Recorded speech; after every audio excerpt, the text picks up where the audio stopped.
Hi, I'm Miss Hannah from the Highland Park Public Library, and welcome to Library in Your Living Room. Today I'm going to show you some science experiments that you can do at home. They're really easy, really simple, and my favorite part, they all involve candy.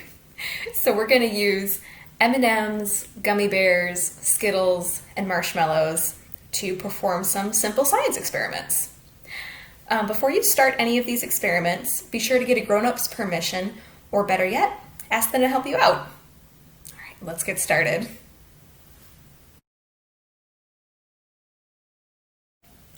This experiment is all about growing gummy bears.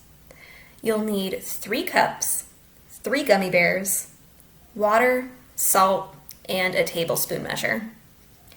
So the first thing you'll do is prepare your 3 cups. Fill 2 of the cups with water, and the 3rd cup, just leave empty. With the water cups, keep 1 just plain water, and then the other water cup, add about a tablespoon of salt. Once that's all stirred up, get your 3 gummy bears. And before we drop the gummy bears in the cups, I want you to observe the size and the texture of the bears. So what do you notice about the size? Yeah, they're all pretty much the same size. They were all made in a factory, so they're all factory perfect, the same size. And then squish them in your fingers a little bit to check out the texture. They're a little bit squishy, but they're also kind of firm too. They're not going to break apart in your hand if you try to squish it really, really hard. All right, once we're done with our observations, drop 1 gummy bear in the salt water, 1 gummy bear in the regular water, and 1 gummy bear in the empty cup. Let these sit overnight for about 12 hours. And then after the 12 hours have passed, take the gummy bears out of the cups and observe how different they look. All right, we'll look at the one that was in the empty cup first. So I let these sit for about 12 hours. So here is the gummy bear from the empty cup. It is pretty much the same size and about the same texture too. It feels a little bit harder, like maybe it got stale because it sat out overnight, but the size is pretty much the same. All right, now we'll look at the gummy bear that was in the salt water. That's this one. You can already feel the texture is different. So here's the gummy bear that was in the salt water overnight. And the first thing that I notice is the color is different. It's a lot lighter in color. Oops. And the texture is kind of different too. It feels almost rubbery. And then if we check out the size, the one that was in the salt water is actually a little bit bigger. It's kind of weird. All right, now we'll look at the last one. This is the gummy bear that was in just regular water. Oh my goodness. All right, this one looks really different. I hope you're ready. Oh my gosh. All right, so this is the one that was in regular water for 12 hours. It is so slippery, I can't even hold it up. So I'm just gonna leave it in my hand. It got way bigger.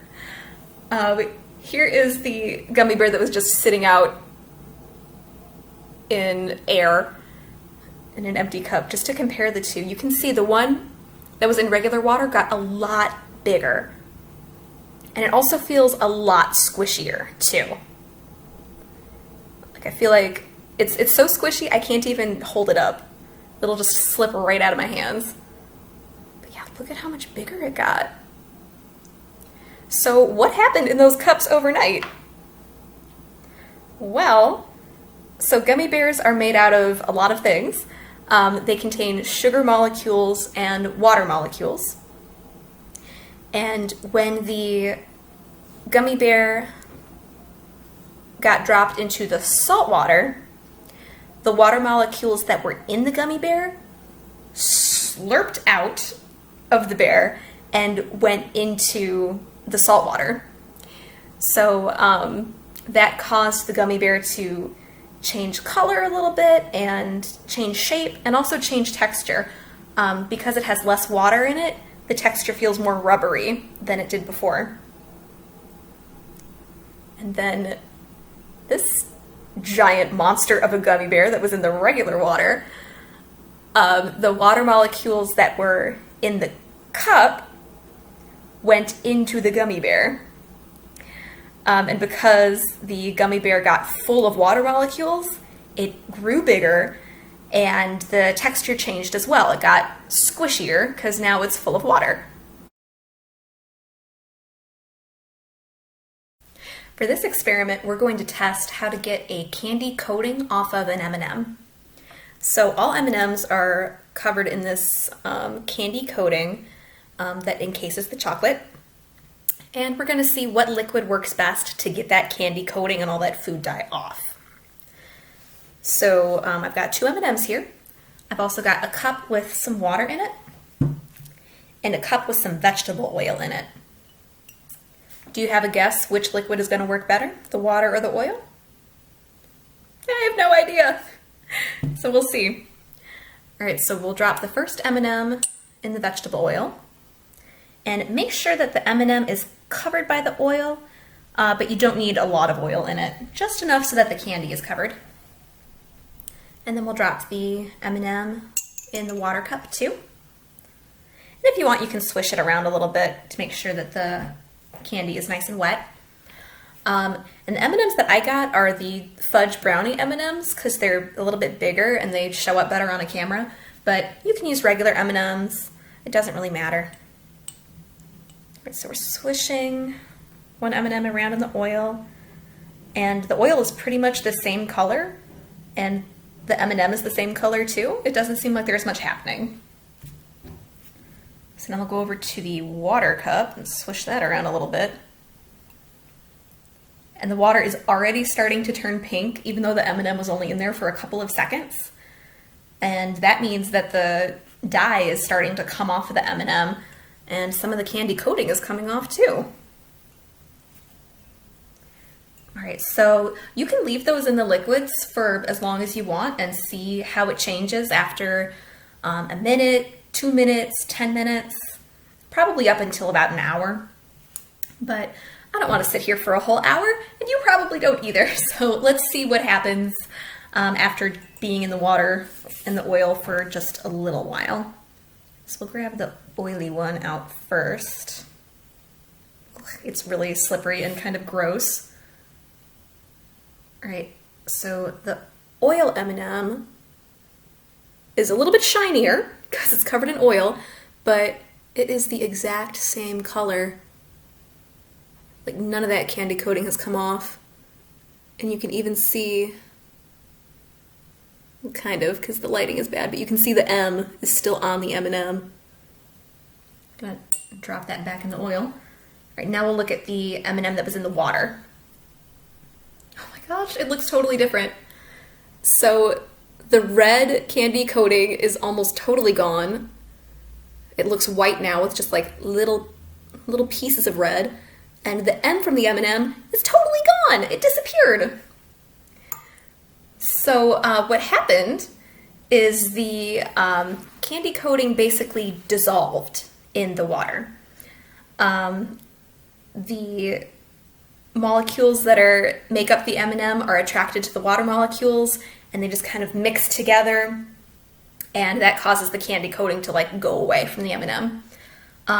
The oil molecules, though, are not attracted to the M&M molecules at all, so the M&M just kind of stays the way it always looks, and the oil stays the way it always looks, and the molecules don't mix.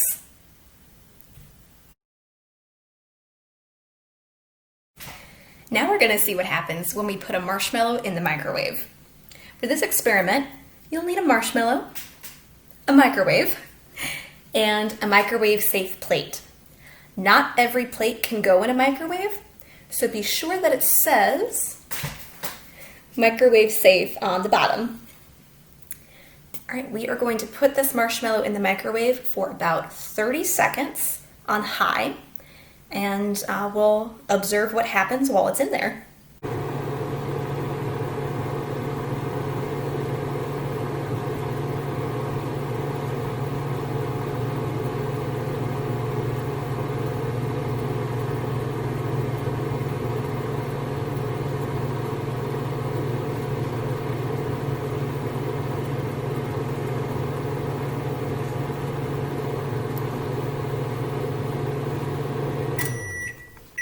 We're gonna open the door and see how it looks. Gosh, do you see that? It's way bigger than it was before. So what happened to that marshmallow? So marshmallows are made of a lot of things, but they contain a lot of gas bubbles, and they also contain a lot of water. And when you put a marshmallow in the microwave, two things happen. The water that's in the marshmallow evaporates and becomes a gas. And that creates more gas that's trapped inside of the marshmallow. And when the gases heat up, they start to expand. And because the marshmallow is full of gas, it just keeps expanding and expanding as it gets hotter and hotter. And that's why our marshmallow grew, gosh, at least 4 times its size that it was before. And then as soon as the microwave shuts off, those gases start to cool down, and then the marshmallow starts to shrink again. So you can actually watch the marshmallow grow and then shrink right before your eyes. For this experiment, we're going to use Skittles to make some art.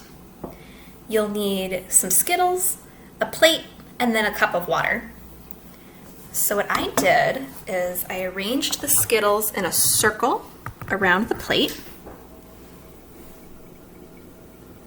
And you'll want to group the colors of the Skittles together. So like I've got 3 reds together, 3 greens together. It'll help your picture show up better if the Skittles are grouped together by color. All right, next, you're going to take your cup of water and then pour the water in the center of the plate.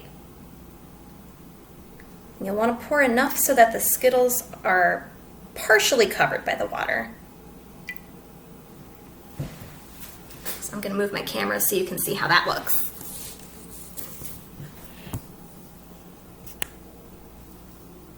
There they are. And you can already see something starting to happen. The colors of the Skittles are starting to run off and into the water. And it's really cool. You can actually like see it happening. You can see the dye moving off of the Skittles and into the water. And it's actually creating a really pretty pattern. It looks just like a rainbow. And eventually the colors, it looks like they're all going to meet in the center of the plate. Yeah, that looks really cool. So you might be wondering what is happening right now with these Skittles. So just like what we did with the M&M experiment, we are taking the candy coating off of the Skittles using water. And the colors are starting to run off of the Skittles and into the water. And the candy coating is actually dissolving. And when the candy coating dissolves, the food dye that's in the candy goes into the water, and then it starts to move around. And scientists call that diffusion, when molecules spread out inside of a container like in water. And depending on how you arrange your Skittles, you can make some really pretty pictures. There you go. Now you know 4 new science experiments that you can do at home with candy. And the next time you ask your grown-up to buy candy at the store, you can tell them you're not going to eat it. It's for science. And if you have some leftover candy from the experiments, that's okay too. Thank you so much for watching this video. Be sure to check out our website, hplibrary.org, for more library in your living room programs. And if you like what you see here, subscribe to our YouTube channel. Until next time, stay safe and wash your hands.